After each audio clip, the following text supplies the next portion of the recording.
দেখো, অন্যান্য বছরের তুলনায় এখন সবে সকাল 9টা।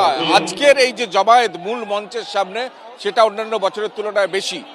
এর কারণই হচ্ছে কলকাতা হাইকোর্টের নির্দেশ। সম্ভবত সেই কারণেই কলকাতার বাইরে থেকে যারা এসছেন, যারা ভিন রাজ্য থেকে এসছেন, যারা কলকাতাতে ছিলেন কয়েকদিন ধরে বিভিন্ন জায়গায়, তাদের মিছিলটা সকাল 8টার আগে থেকে এসে এই সভামঞ্চের সামনে এসে জড়ো হয়েছে। স্বাভাবিকভাবে কলকাতার যে প্রাণকেন্দ্র বা হৃৎপিণ্ড, সেই ভিক্টোরিয়া হাউসের সামনে থেকে আমরা যত পার্ক স্ট্রিট থেকে যতটা দেখা যাচ্ছে, ততটা কিন্তু মানুষে ছয়লাভ। বেলা 12টায় অফিসিয়াল টাইম অনুষ্ঠান শুরু হতে বা সভা শুরু হতে।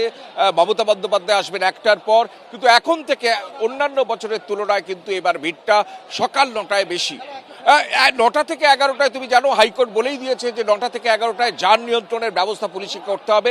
আজকে পুলিশের সেটাও আজকে একটা বড় পরীক্ষা। তৃণমূল কংগ্রেসের যেমন একটা শক্তি প্রদর্শনের জায়গা, শহীদ দিবস এই সভা উপলক্ষে আজকের যেই জমায়েত, তেমনি পুলিশের কাছেও এটা একটা চ্যালেঞ্জ, পুলিশের কাছেও এটা একটা পরীক্ষা যে কিভাবে 9টা থেকে 11টায় হাইকোর্ট সংলগ্ন 5 কিলোমিটারের মধ্যে মানুষ যাতে যাতায়াত করতে পারে, মানুষ যাতে অফিস যেতে পারে, সেই ব্যবস্থাটাকে সুনিশ্চিত করা। এখন সেটাই দেখার। এখনো পর্যন্ত আমরা সেন্ট্রাল অ্যাভিনিউর দিকে যেটা দেখছি, বা লেনিন সরণি বা এসএন ব্যানার্জি রোড, কোনো মিছিল আসছে না। সম্ভবত কলকাতার যে মিছিলগুলো বা কলকাতার এলাকার বা কলকাতার বাইরের হাওড়া, শিয়ালদা, অন্যান্য এলাকা থেকে যে মিছিলগুলো আসে, সেই মিছিলগুলো 11টার পর এখানে আসবে, তেমনটাই পুলিশের তরফে নিশ্চিত করা হয়েছে।